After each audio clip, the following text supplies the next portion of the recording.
Miami is known as the gateway to the Americas, a fact that's helped this city grow over the last few decades. Foreign investment is a major contributor to South Florida's economy, but the US government says it can come with a downside. Money laundering is designed to hide in plain sight.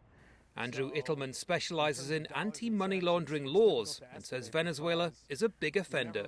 With a socialist government that had held itself out as providing for these people for everything that they need, and then the people who were in charge of making sure that that happened ended up being corrupted and taking the money for themselves out of the country, while the images of everything that's happening in Venezuela is on international TV.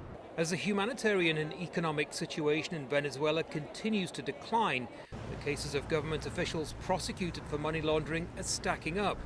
The Brazilian-backed Odebrecht construction project was abandoned over corruption allegations 2 years ago, when it was revealed that almost $100 million was paid out to Venezuelan officials.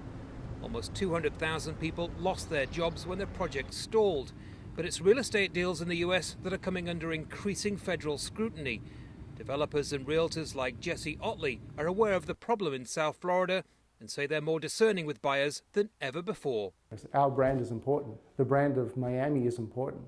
Our developers' credibility in their brands are very important as well. So that, those reasons make us very aware of who we're dealing with and how we're dealing with them. The problem of money laundering operations investing in the US isn't restricted to Venezuela. In 2016, the Panama Papers scandal revealed a network of officials from across the world using shell corporations and real estate deals to hide cash and lead luxury lifestyles. Real estate transactions in Florida are now a major focus for the FBI, even as political tensions between the US and Venezuela escalate.